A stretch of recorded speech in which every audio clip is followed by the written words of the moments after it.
Mga idol, dito ako sa OLPGB sa simbahan sa General Santos City kung saan may gagalapin na binyagan ngayon para sa selebrasyon ng pista nilang darating na October 13 12 mga idol. Meron tayong interviewin dito na photographer ng General Santos City, si Nards. Okay, Nards, anong masasabi mo sa araw na ito at saka anong okasyon nitong ginaganap dito? Magandang umaga mga idol. Dito kami sa simbahan ngayon kasi ang araw na ito ang pagkakataon namin nga kahit paano magkapera din kahit kaunti lang at least, kasi sa araw na ito may nagkaroon tayo ng mayroong tinatawag din lang binyagan ng bayan. Yung binyagan ng bayan para sa pista yan, pista ng simbahan natin dito. Kaya ako mga idol, pasalamat kami idol, may mga okasyon kami dito sa simbahan kasi ito na kasantay namin magkakaroon ng parang konting pera lang kay alam mo kasi yung profession namin medyo mahina na kaya kahit pa paano yung okasyon na ito kahit pa paano magkapera din ng konti kaya para at may pamilya ng para pang ulam sa bahay namin ay ito yung kasama din namin yung photographer, magka-picture din sila sa mga customer. Kaya mga idol, sana mga idol, yung profession namin, sana bigyan mo naman ng pansin siya. Alam mo naman sa trabaho namin medyo mahina na eh. Kaya kung may pagkakataon naman, sa bagay araw-araw kami dito sa plaza, kaya may tayo naman kayo mga idol.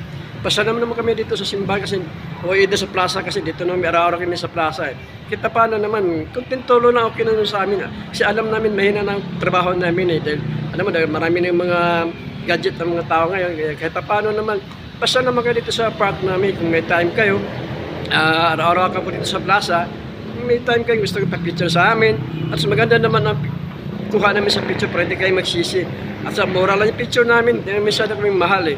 Kaya mga idol, sabi ko lang sa mga lahat ng mga tao sa Jensen Idol, bigyan mo naman pagkataan yung either pansin ng mga photographer. Kasi walang-wala na talaga kami, pero kahit paano naman, at least, meron namin kahit konti lang, at least, hindi naman kami basta ang importante mga idol, bigyan mo ng pansin mga photographer sa Jensen. At kung tutusin mga idol, yung photography, isa yan makatulong sa lahat ng mga documentation eh. Yeah, sabi ko lang mga idol, dito kami sa simbahan, meron dito tinawag nila binyagan ng bayan. Kahit paano mga idol, at least, income naman kahit konti na, meron na. Kaya maraming salamat lahat ng mga idol para ito na masabi ko mga idol, bigyan mo ng pansin ng photographer sa Jensen.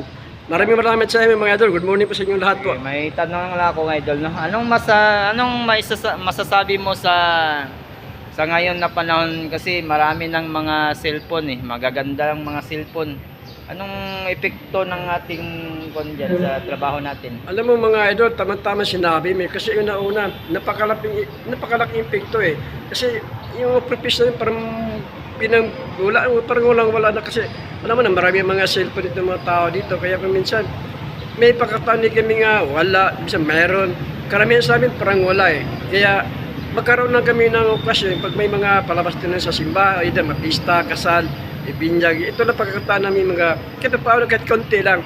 Pero sa ngayon mga idol, sa walang talaga kay mga photographer sa Jensen eh. Salamat po idol, salamat. Hindi lang tayo mawala ng pag-asa, patuloy pa rin ang kasi mayroon pa rin tayong mga binubuhay na pamilya sa tulong ng ating trabaho. Puri ka dyan idol. Okay, Good morning po sa inyo lahat. Good morning sa inyo at yun o, si Nards Narido dito sa General Santos sa plaza. Lagi yan sa plaza. Sige mga idol, thank you very much sa panood ng aking video at mabuhay po kayo.